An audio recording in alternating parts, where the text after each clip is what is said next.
So, so I understand this. For 17 years, you had a degree of realization. You were in this ongoing exploration and process, and then at some point, you were able to. I was trapped. I was trapped until one particular moment that I actually didn't realize happened until maybe 6-7 months later, where I no longer the thinking mind no longer could trap me. And all doubt went away. All confusion went away. All doubt, all confusion. Because I was no longer going into the mind at all to find out who I was. Okay, so the mind would operate, it would still do its whatever it does, but there's something else. But I had stepped out of that. Right, there's something else that's watching the mind go on. And that's who we are. Awareness, you know? Pure light, pure, the essence, the core, the center, the source, out of which everything flows, which can be described, and has been, as, you know, stillness. And it's that. But it's beyond the mind, and so often what I see with seekers, as I was a seeker, is that there's a level of freedom. There are glimpses people can experience, let's say, in a spiritual gathering, if it's of a high quality. No mind for a while, presence, the state of awareness without thinking. And then maybe they can't maintain that because they still, in their own experience, in their own investigation, are carrying identification with thinking, with the mind, with thinking. So there's still that thought, that image-made, mind-made self that continues to pull them back into ego, into duality. So Sundance, when you're looking at me, you're in the studio, you're aware of the studio here, what's your reality?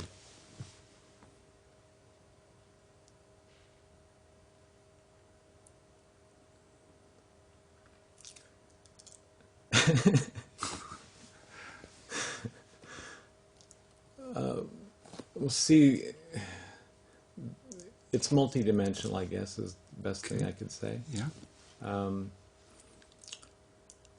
On one level, there's the words, me, you, the ideas. And on another level,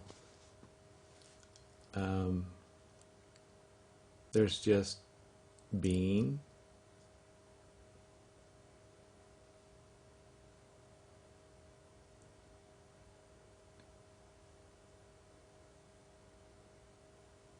And light.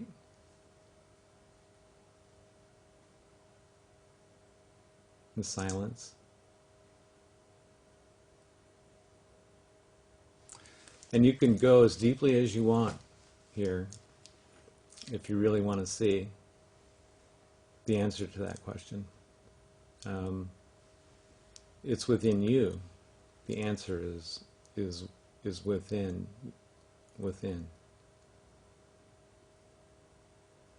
And it's the only true answer.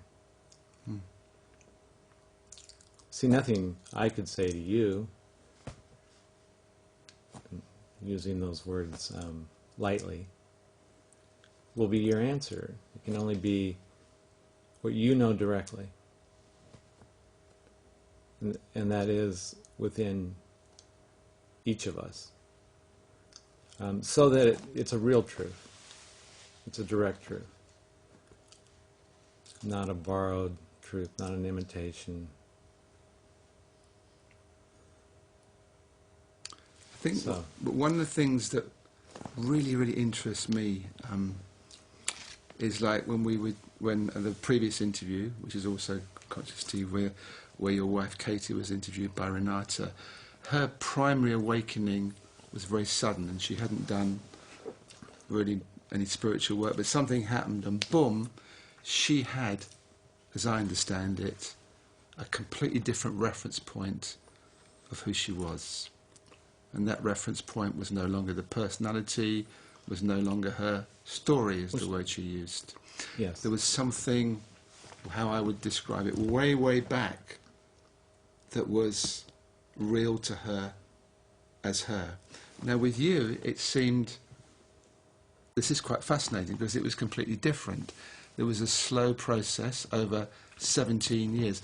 And over those 17 years, you have arrived at, I won't say the same point, because how can it be the same, but a similar reference point. And you know that reference point is tangible and real. And no matter what happens, I'm kind of speaking for you, but I'm just trying to crystallize this more for people who are watching. So that reference point is so real. It can be partially obscured or hidden, but it never really goes. Is that right? I'm trying to put it into ordinary words. The only thing, the only words that I have to deal with are reference point. Okay. Yeah. Because reference point loses its meaning in this. This is being, direct being, pure consciousness.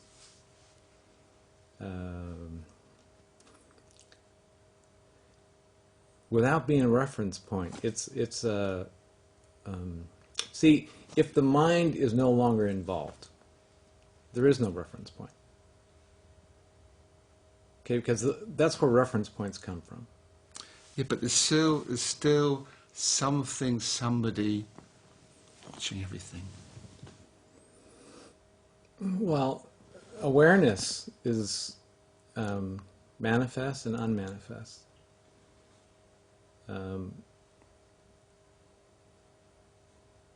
And you don't need to know it for it to be. I know, I understand that. Yeah.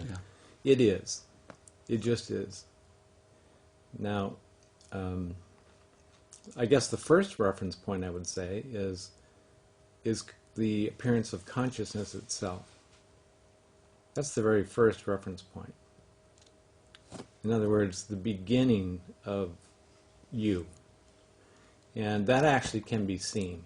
You can see, one particular place where you can see it is when you are dead asleep and then you wake up.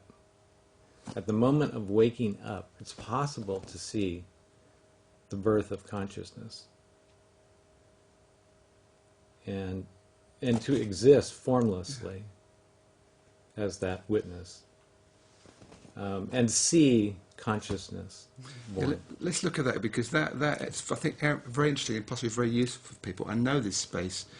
You wake up and somehow it happens very fast, and this for myself, there's degrees of almost like information stream in, but there's that point when I wake up, I don't know anything. It's somehow, I'm awake, I don't know I'm awake, and then there's a point, yes, I know I'm awake, and then information comes in that gives me a series of reference points. But that initial point, that's right, there's just awakeness. And I think that's something that we all experience in our own way. Yeah, and just to, since we're talking at such a source level, or at the point where manifest life begins,